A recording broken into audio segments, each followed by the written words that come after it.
بسم الله الرحمن الرحیم. سوره بروج شروع شد. این سوره را به نام بروج یاد میکنه. کلمه بروج آمده. بروج جمع برج است. برج چیزی نمایان و آشکارا را میگه. بیلدینگ به خاطر برج میگه که از جای دور مشاهده میشه. اینجا مراد از بروج ستاره ها را، سیاره های بزرگ هم گفته میتونیم. مراد از بروج جاهایی که در اونجا ستاره ها ظهور میکنه و را هم بروج گفته میتونیم. و همچنان بروج مدار یا چیسته محلایی که محتاب و آفتاب در اونجا ظاهر میشه و روبرو میشه، او را به نام بروج گفته میتونیم که 12 بروج برای آفتاب است و 28 بروج برای محتاب است. این صورت هم 27م صورت است در نزول خود که قبل سوره طین و بعد سوره الشمس نازل شده. صورت مکی است. تمرکزش چون که از صورتهای اولی است، تمرکزش سریع هشدار دادن به مخالفین دعوتگرا و تسلی دادن برای دعوتگرا است که انشالله می آید. ارتباط صورت قطع ما قبل در اونجا الله ترغیب داده بود ما و شما را به محنت حسن، یعنی ما برداشت تکالیف در زندگی خود برای خدمت دین تیر کنیم در زیر چوکات الله تبارک و تعالی که قوانین روان کرده، در چوکات ازو ما همین محنت بکشیم. در اینجا الله عاقبت اینمی طور حالات ذکر میکنه که کسی محنت حسنه میکشه و کسی سیئه به کدام سرنوشت مبتلا میشه. حالات ازو را در اینجا بر ما بیان میکنه. سوره بروج دعوایش تخویف است، یعنی زجر دادن برای او کسانی هستند که راه مخالفت در پیش میگیره، خصوصا مردمایی که دعوتگرا را شکنجه میکنن، زور و ظلم میکنن، با زور یارا از عقیده و مفکوریشان باز میگردانه. مثل که در اینجا واقعی اصحاب اخدود به طور نمونه بر ما ذکر میکنه. خود درس عظیم برای دعوتگرا هم است.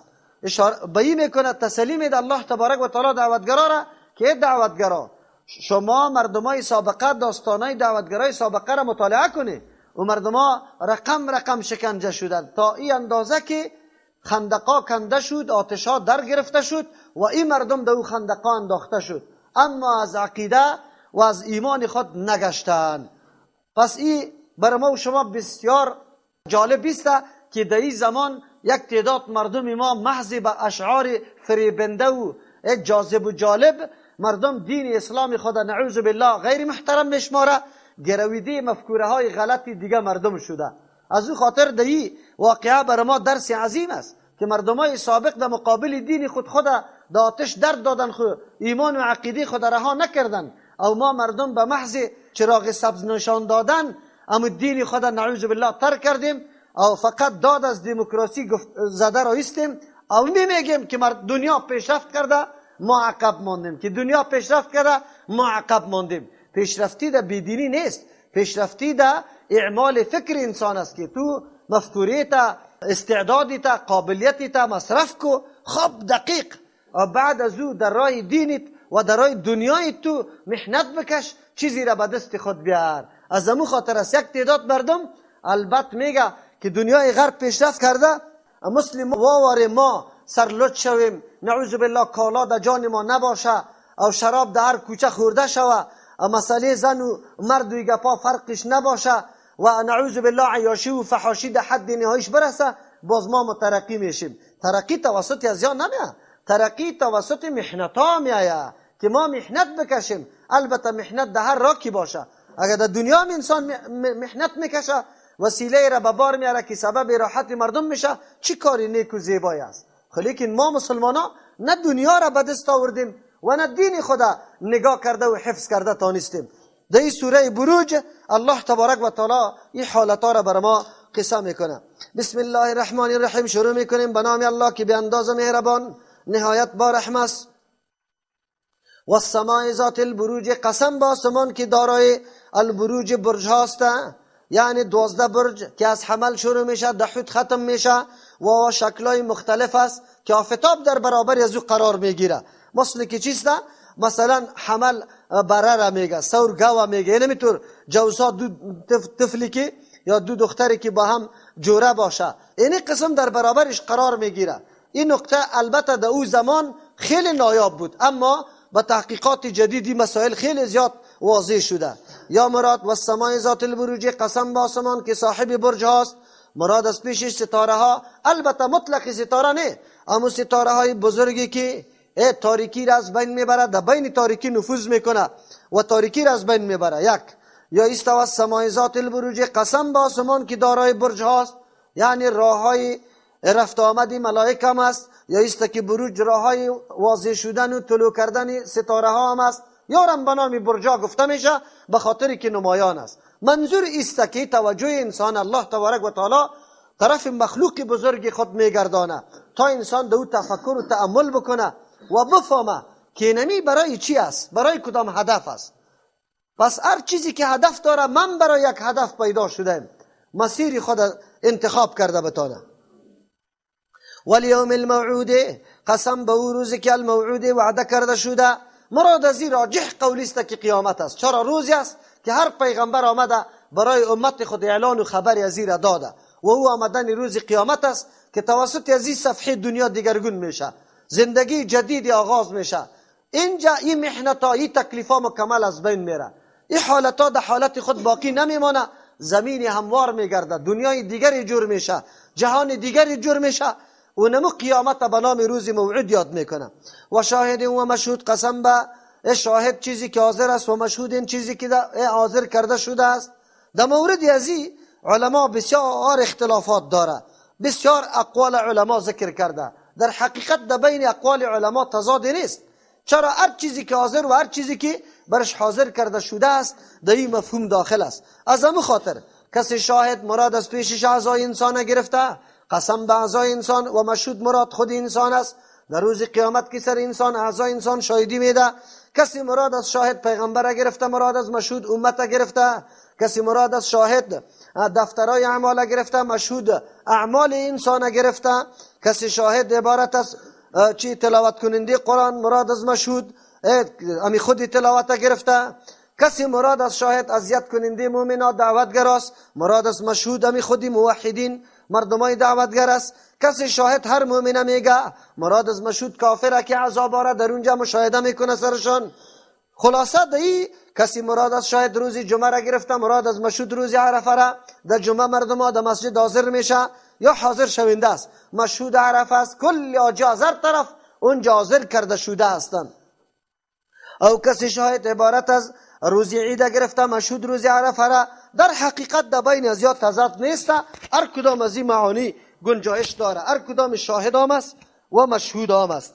از همون خاطر هر کدامش درست است که در اینجا گرفته شود. اصلی مقصد است که وقتی این چیزها را ما و شما یقین داریم که این چیزها شاهد و مشهود است، پس چطور انکار میکنیم؟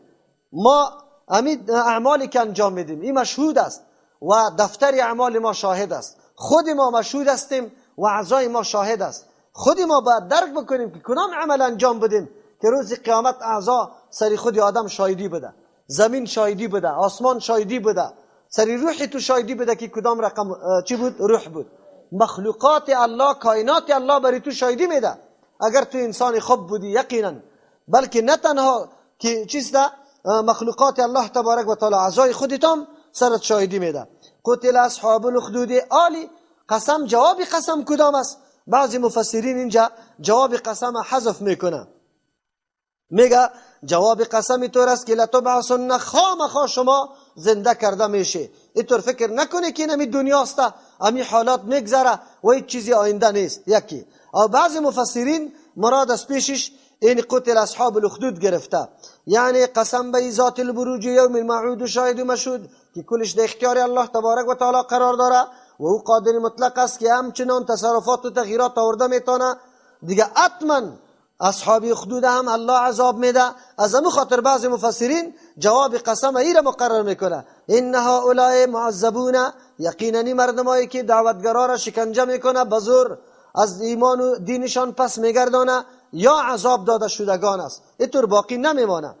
قتل اصحاب الاخدود، برباد شده، هلاک شده اصحاب اخدود، کسایی که صاحبان خندقا بودن، گودالا بودن، گودال کنده بودن خندق برای آتش. النار که او خندقای آتش بود، ذات الوقود که دارای هزمای بسیار در گرفتنی بوده، یعنی چیزای درگیرانی دو خیلی زیاد بود. از هم علیها قعود، در آن وقتی که امی مردمای اصحاب اخدود علیها بالای امی مردمای دعوتگر قعود نشسته بودن و بسیار دل سردی مشاهده میکردن نظر میکردن. این واقعه تقریبا 70 سال قبل از ولادت با سعادت پیغمبر علیه السلام صورت گرفته. یک پاچا در یمن به نام یوسف ذوالنواس نام داشت، در اونجا حکومت میکرد. برای از او اول رسید که یک سلسله دعوتها شروع شده و اینجا مردم به دین نصرانیت رو آورده. او این بندوبست کرد، گودالا را کند و ازما را جمع کرد. بعد از او آتش در داد و هر کسی که از عقیده از وا خلاف رفته بود یا را جمع کرد و گرفتن، شروع کردن در این گودالا انداختن. منظورشان این بود که مردما چیزایی که میسوزن خو میسوزن که باقی میمانه بترسن، دیگه به این عقیده کسی امرو نبیاره. خود تعجب در اینجا بود که هر قدر مردم این عقیده را پذیرفته بود و به هیچ وجه باز نگشتن، در آتش انداخته شدن، لیکن و از ایمان خود پس رو نآوردن. تا این اندازه که یک زن که بچم امرایش بود که یک کمی پای خود گرفت و بچهش مادر خود صدا کرد که مادر خود بنداز که حق امینجا است. یعنی امو طفل هم در اونجا سخن گفته. او بعضی واقعی چی را یک بچه را میگه که به نام عبدالله ابن تامر یاد میکنه که او را پاچا مقرر کرده بود. یک آدمی که خیلی چی بود، ساحر بود، او عمرش آخر شده بود، تقاضا از پاچا کرد کسی را بر ما روان کو که ما او را تعلیم بدم، به خاطر که ما ضعیف شدیم. او که میرفت پیش او ساحر، در مسیری را یک کسی راهب بوده، یک چند دقیقه قطعی راهب می نشست، قطعی ازی سخن می گفت. نظریه و مفکوره راهب که او در دین عیسی علیه السلام بود خیلی تاثیری به سزای سری بچه گذاشت و بچه واقعا چون جوان بود بسیار پابند امین نظریات و مفکوره بود. الله تبارک و تعالی بعضی کرامتها را هم برش داده بود. از امو خاطر وقتی که در اونجا می رفت امو ساحری را لطوکوب میکرد، پس که در خانه می آمد اینجا لطوکوب میشد. چرا؟ در مسیری را ناوقت می شدند. بازی را تصمیم قتل ازی را گرفتن که هر جای می روان میکرد، در غرق کردن روان کردن، در کشتی زیاد مردم قتلش روان کرد. این خود پس سلامت بر آمد و مردم کلگی غرق شد. در کوها روان کرد که اثری قله کو لول بده، مردم لول خورد و سلامت باقی ماند. تا ای که خودی بچه تصمیم کیفیت کشتن خود به پاچا بیان کرد. پاچا را گفت تا وقتی که تیری که ما برات میدم و در وقتی فیر کردنش بسم الله نگویی، تا او وقت مرا کسی کشته نمیتونه. امو بود که او پاچا امی کار کرد، لیکن خبر نبود پاچا بجای از اینکه اون تلاش داشت که کسی اینجا نظریه و دین جدید پیدا نکنه و این بچه خود دعوتگر جوان بود. سعی کنی فکرتان باشه او راهبا موجود بود و قدر تاثیر در چی نداشت در جامعه ازیا. زمانی که بچه جوان عقیده را فرا گرفت دعوت شروع کرده بود. از او خاطر در مقابل ازی امی پاچا اقدام کرد. زمانی که تیر فیر میکرد بسم الله گفت، مردم یک دم متوجه بود در این گپ. یک دم 1200 نفر در بعضی روایت ها میاد در بعضی 12000 نفر ایمان آوردن. امی بود که پاچا آن چیزی را که توقع داشت خلاف از واقع شد. این مردم میخواست همونطور نعوذ بالله در تاریکی نگاه کنه و حق برشان واضح نشوه، لیکن مردم آلی در کردن. اونمو بود که برای این مردم خندقا را کند و این مردم درش انداخته رایی بود تا که اونمو زن اقدام کرد که من خدا نندازم که بچهش برش صدا کرد و گفت که خدا دایی بنداز. اما این واقعه خود زمان فترت وحی شده قبل از ولادت پیغمبر علیه السلام. مردمایی که دعوت به سوی دین نصرانیت داده بود، یعنی دین عیسی علیه السلام، از او مردم شده. اما اینطور واقعات در طول تاریخ خیلی زیاد شده. یعنی این مردمایی بودن نعوذ بالله که تعذیب با آتش میدادن، یعنی مردم در دادن. یهود اول امی مردم امی اصلا یهود بودن که اینی کارا را انجام دادن و میخواستن امی نظریه را در بین مردم عام بسازه که دیگه کسی هم به دین نصرانیت بازگشته نمیتونه. دیگه در اینجا الله تبارک و تعالی حالتا را بر ما بیان میکنه. از یک طرف هشدار بزرگ برای اهل مکه است. در این زمانی است که صحابه کرام نو ایمان آورده. اسلام خیلی در حالت ضعف خود قرار داره. همه روزه در راه و کوچه مسلمان جدید شکنجه میشه او تعذیب میشه، لط و کوب میشه. بسیار حالت خیلی خراب بود، مایوس کننده بود. از او خاطر مسلمانان در این طور موقع بسیار نیاز داشتن که بله یک پیامی که روح جدید در کالبد ازیا زنده کنه و برای ازیا یک نیرو قوت بده. از او خاطر انتظاری گپا را داشتن. چرا؟ حالت خیلی سخت شده بود. مشرکین بسیار عذاب میدادن، تعذیب میدادن، صحابه کرامه. الله تبارک و تعالی این سورت نازل کرد و این حالات و واقعات به صحابه کرام پیغمبر علیه السلام تلاوت کرد، به خاطر که صحابه بدانه که داستانای مردم سابق هم از ما کده خیلی سخت‌تر بوده، بلکه اینطور مردمی بوده که اره سرش کش شده تا شست پایه و هم چنان مردمایی بوده که در خندقای آتش انداخته شده. یقینا اینطور داستانا به انسان دعوتگر سخت نیرو میده.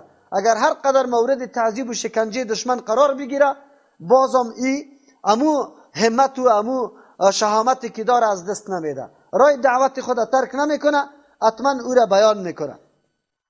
پس یک خیلی تسلی و درس برای دعوتگرا بود. خود طرف هشدار به اهل مکه بود.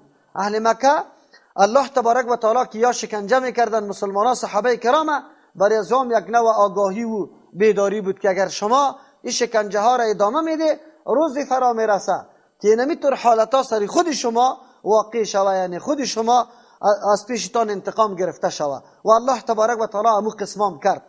خو لیکن آیات قرآن کریم درسای عظیمه برای دعوتگرا میده. کسانی که در صدد بیان حق هستند یا اینمی قسم حالتا سرش پیش میشه، لیکن الله تبارک و تعالی یاری میکنه. اینطور نیسته انسان باید اینطور نگویه که ما وقتی کامیاب میشم که با چشم سری خود امون نتیجه عملی خود دعوت خود ببینم. این آدم کامیابی تلقی نکنه. کامیابی تلقی کردن این میگه که 100 سال بعد هم امی فکر و نظری تو را دمی منطقه کسی در زبان خود میاره و برای ازی دعوت میده. اینی کامیابی است. زمانی که چراغ دعوت خاموش نشوه، ولو که مردم پذیرفته یا نپذیرفته این مهم نیست، لیکن امین نقطه اینمی قسم ادامه پیدا کنه، اینی راه کامیابی است. چرا تاریخ امین درس برای ما میده. در هر زمان مردمایی که حق پرست است کم است، مورد علت و کوب قرار گرفتن، شکنجه قرار گرفتن، طعن و لعن قرار گرفتن، مورد آزار و اذیت قرار گرفتن. در هر زمانه امین مردم همین طور است. امروز شما خودم دمی حالت میبینی، ولی عیناً کامیابی ماست. ما محضی که گپ پیدا میشه، مردم تنها تذکره توحید و شرک میکنه، مردم تنها تذکره سنت و بدعت میکنه، امین بر ما بالکل کامیابی است. الله تبارک و تعالی دین خدا اینطور نمیگذاره. یک طایفه قلیل الله تا روز قیامت پیدا میکنه. لا تزال طایفه من امتی ظاهرین علی الحق. تا روز قیامت هم یک طایفه خیلی قلیل ولی الله تبارک و تعالی پیدا میکنه که وا غلبه سر حق داره، یعنی حق امرایشان است. در حدیثی طور میاد که یار ذلیل کردن نمیتونه ذلیلا، یار رسوا کردن نمیتونه کسایی که در صدد رسوایی از یاسته، بلکه یا حق محکم میگیره و همین قسم روان میباشه. یا آیات واقعا تسلی بزرگ برای صحابه کرام داد و صحابه امیتور مردم جور شدن. از امو خاطر واقعات صحابه را که شما مطالعه میکنه، اگر در دار بالا شده، اگر یا به شطرا بسته شده، اگر بر یزیاد دیگ جوش روغن صرف شده، خود صحابی انکار قطعا از دین و عقیده خود نکرده، بلکه محکم سری امو ایمان و عقیده خود استاده است. پیشترم یادآور شدم که اینجا قمچینی چیسته عبرت در فرق سری ما مسلمانای افغانستان هم میخوره که ما را چی شده که به یک دیدن نعوذ بالله امی شعارای زیبنده و جالب دموکراسی اسلام ما نعوذ بالله بدورت میگیم و میریم در دامن دموکراسی خودم اندازیم. امروز مردم کل داد از دموکراسی میزنن، ایمان خود اعلا کردن، غیرت خود از زیر پای کردن، فقط نعوذ بالله غلامی دلار میکنن. به این طور مردمای کافر نجس آنقدر چاپلوسی میکنن که هیچ پرسان نکن. شان و شهامت مسلمان گاهی تقاضای زیر نداره، قطعا نداره. الله تو را عزتمند پیدا کرده، عزتمند زندگی برات داده، عزتمند زندگی بکن. به این قدر گپ، به این قدر که ما آینده فقیر نشم، ما باید بلدنگ داشته باشم، ما زندگی مرفه داشته باشم. به می خاطر ایمان به باد هوا دادیم، غیرت به باد هوا دادیم، اسلام دیگه عالی بدیش بیان کرده رایستیم نعوذ بالله. چقدر کدام زبان است که جور میشه، حتی در رادیو و در تلویزیون جهاد افغانستان نعوذ بالله یک چی بگویه یک جنگ نعوذ بالله عجولانه، یک جنگ دیوانه چیز ده نما بگویه. امروز همین مردم همین طور میگه نمیگه، همین جهاد با کدام نامی سبک یاد میکنه. البته ما از افراد مجاهد دفاع نمی کنیم که نامش مجاهد بود لیکن کارایی کردن که خلاف اسلام بود. ما از ما دفاع نمیکنیم، اما از مفکوره، از این مسیر و از این مکتب قطعا دفاع میکنیم. و اینمی برکت همین مکتب توحید بود که همونطور بر قدرتای خرصفت نعوذ بالله چه کردن؟ بگه بزانو در آوردن که همون قسم کردن. و امروز هم همینطور ما انتظار داریم، همین انتظار داریم که هر نیرو و قدرتی که خلاف اسلام قدم خدا بالا میکنه انشاءالله الله رسوا میکنه شانه. و چرا؟ ما را الله این درس میده، این الله دیگه پس که ده امتحان الله کی کامیاب است و کی ناکام است. این جدا مسئله است، کی تسلیم کرد ایمانی خدا و کی تسلیم نکرده، کی از غیرت خود تیر شده و کی تیر نشده. این جدا مسئله است، این میدان امتحان است. خب ما به هیچ وجه به مفکوره و مکتب کفر قطعا تسلیم نمیشیم، ولو که سر ما هر نوع سختی بیا. او آمده تاریخ مسلمان ها همی درسا را بر ما میده. ما هیچ وقت دایی ما چی نمیشیم که حالا ما به این حالت میرسیم اگر فلان نباشه. ما الله داریم و تمام امور در اختیاری کیست؟ الله. اینجا الله بر ما میگه و هم علی ما یفعلون بالمؤمنین شهود. این مردما به آن چیزی که انجام میدادن بالای مؤمنا شهودون، بالکل با چشمای خود میدیدن. اقدر به خون سردی عجیب خو اینجاست که اقدر قساوت قلب داشتن، ادنا شفقت سری تر حالتا نمیشودن. الله تبارک و تعالی یادداوری از او مردمی میکنه که در این مجلسا نشسته بود. ظالم پاچاس لشکر یا نوکری که داره و خو خندقا را کنده و مردم دایش انداخته، اما تماشاچیا کسایی که منظر بین است او مردم هم در اینجا نشسته است. قرآن از وام یاد میکنه. مذمت از یاد ایسته چطور وجدانت قبول داره که در پالوی ظالم نشستی و همچو عذاب مشاهده میکنی و یک رگ غیرتی تو بالا نمیشه. این بسیار مهم گپ است. قرآن از همی یاد میکنه که یا به این اندازه بی حیایی که طور شکنجه و ظلمه هایی که بالکل وحشتناک است انجام داده میشه، تماشاچی هم قطشانه است. قرآن عذابی که میاره سری تماشاچی هم میاره.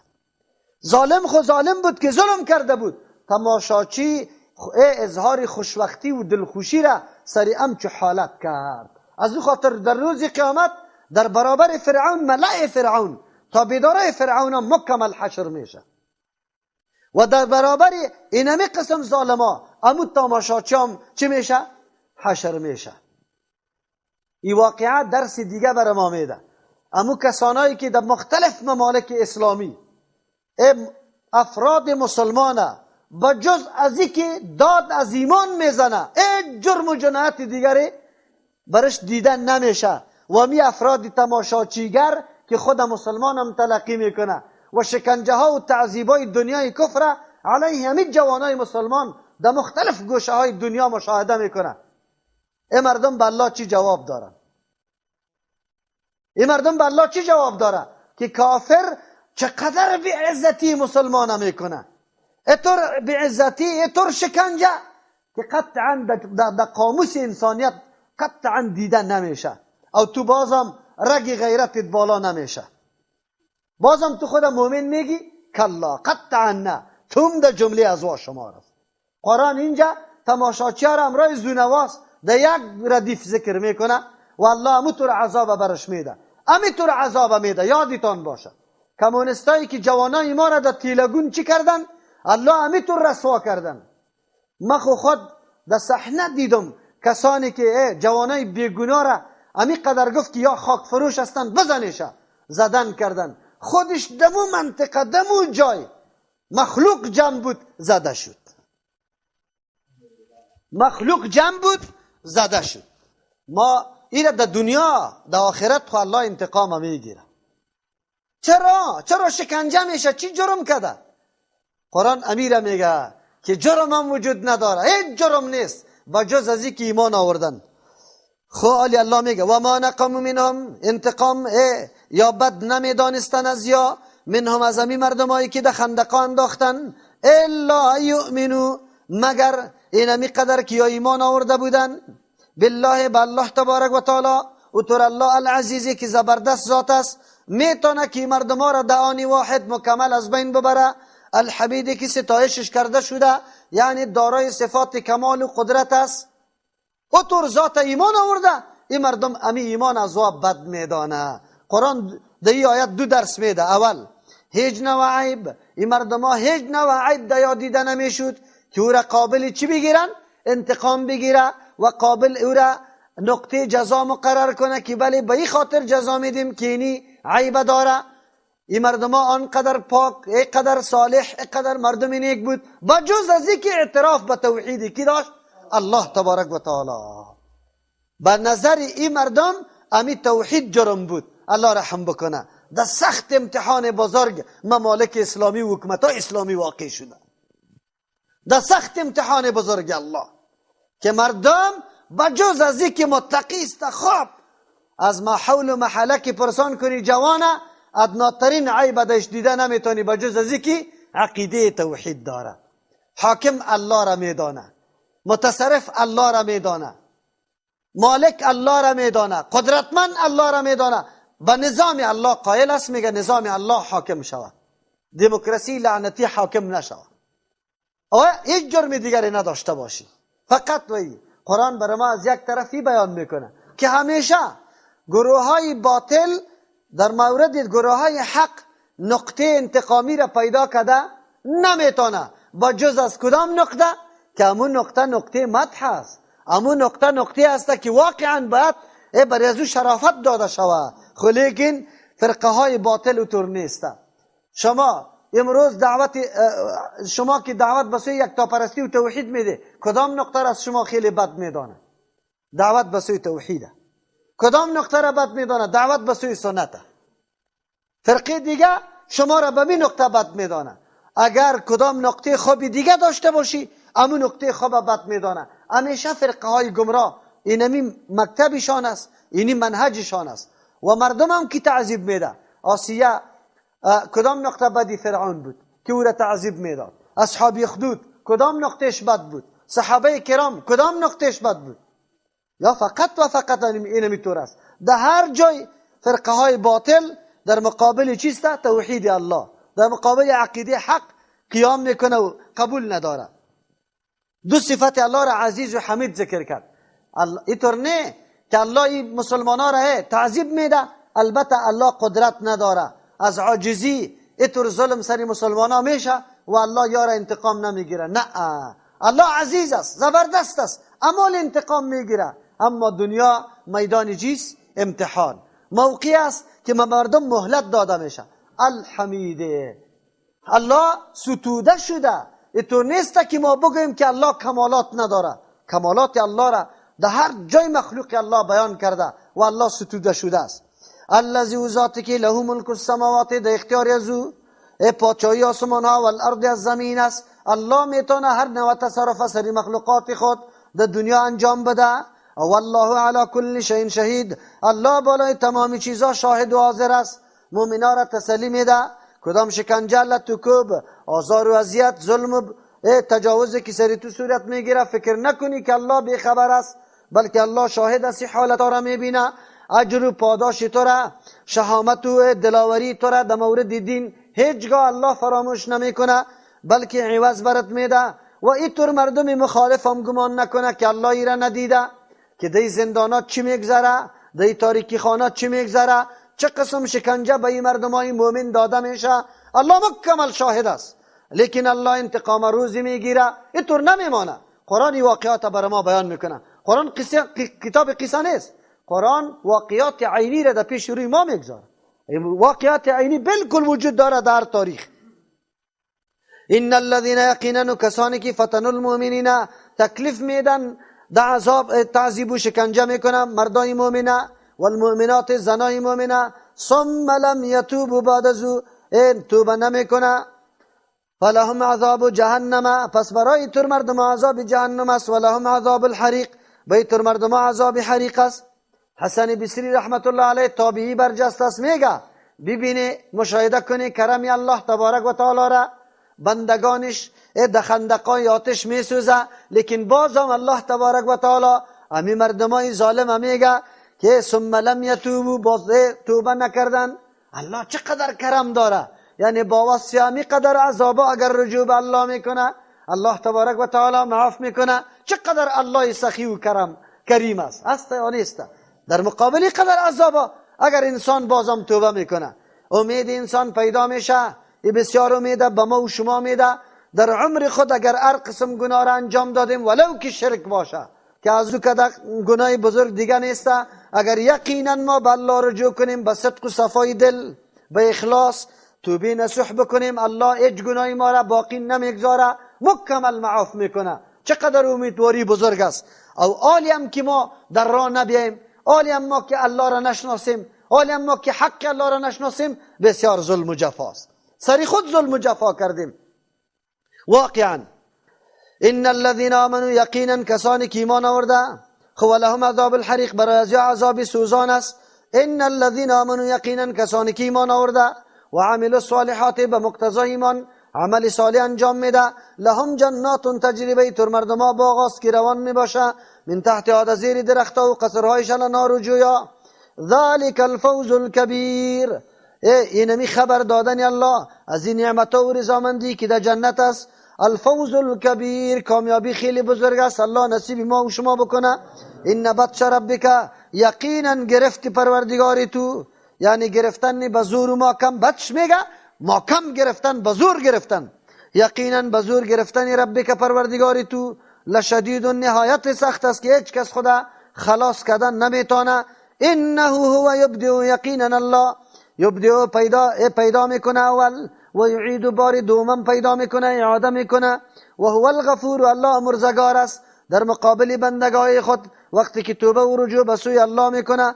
الودود دوستی کننده است الله امرای بنده خود وقتی که بنده خود محبوب به الله جر بکنه از او خاطر یعنی دوستدار است رحم کننده است. اینا یا و هو الغفور الودود الله تبارک و تعالی امرزگار است بخشنده است. الودود قابل است که قطع الله دوستی کرده شوه. چرا؟ به خاطر که گناهی تا که الله معاف میکنه لیاقت داره که قطع از دوستی بکنه انسان. ذو العرش المجید مالک عرش است. المجید که قدر چه محل خیلی عالی و بلند مقام است. یا المجید و تر اللهی که مجید است یعنی صاحب شان بزرگ است. اردو صفت عرش و صفت ذو هم اردوش صحیح میشه. فعال لما یرید یک کننده است آن چیزی را که الله تبارک و تعالی اراده کرده. ابوبکر رضی الله عنه مریض شده بود. دوستا در پلیس آمدن گفت یک دکتر براتون بیاریم. گفت بله. دکتر مرا دیده گفت چی هدایت برات داد دکتر؟ گفت فعال لما یرید و طبیب الله تبارک و تعالی است کننده است آن چیزی را که الله اراده کرده. دیگه آرام شدن. هل اتاک حدیث الجنود باز تنبیه و آگاهی میده به داستان قومای سابقه که به کدام سرنوشت مبتلا شدن. آیا آمده بری توی پیامبر علیه السلام حدیث الجنود سخن لشکرای کفار که در مقابل و مخالفت انبیاء علیهم السلام قیاما کردن. فرعون که فرعونیا بودن یعنی کسانی که پاچایی مستحکم لشکری خیلی منظم داشتن. و ثمودیا که هنری خیلی قوی داشتن کارخانه منزلای گپا خیلی زیاد جور میکردن ولیکن به هر دویشان اینمی هنرشان پاچاییشان نجات نداد. بل الذین کفروا فی تکذیب بلکه نه تنها احزاب نمونه های عذاب ازوارش این مردمات دیده کل کافر فی تکذیب ده تکذیب هستن نمیپذیرن قیامت توحید الله تبارک و تعالی را. پس به سرنوشت امی قومای فرعون و ثمود دواره گرفتار میشن. والله من ورائهم محیط الله تبارک و تعالی هر طرفشان محیط و احاطه کرده و از علم و قدرت الله بیرون شدن نمیتونه. بل هو قرآن مجید این مردما در مقابل تر کتابی که داستان انبیای سابقه را سرنوشتشانه برای از یا قصه میکنه بیان میکنه و جای از اینکه از عبرت بگیره درسا بگیره تجربه بگیره بازم نعوذ بالله قرآن یا سحر و شعر گفته رئیس. الله میگه پیغمبر علیه السلام که پیغمبر خفه نشو. چرا این مردما اگر هر نوع طعن در مورد قرآن میگه قرآن تر نیست بل هو قرآن مجید بلکه کتابی است مجید بزرگ صاحب شرافت است. هیچ کسی مقابل کتاب نمیتونه چرا که حقایق روشن داره. این معجز از خودش چلنج و اخطار به کلگی داده میتونه در مقابلش چیزی کسی جور کده نمیتونه. فی لوح محفوظ، نوشته شده در تخته هایی که محفوظان بالکل نگهبانی کرده میشه، یعنی هیچ نوع تبدیل و تغییر دهش نمیه. یا از مسح کردن شیطان ها بالکل مسئول است که کسی در اونجا برسه. او را ام الکتاب یا کتاب مکنون نام میگه. قرآن کریم طور کتاب است که از اونجا آمده قابل قدر است، و گفتارا یا تعنای مردم قدر و قیمت و شرافت قرآن کم نمیشه.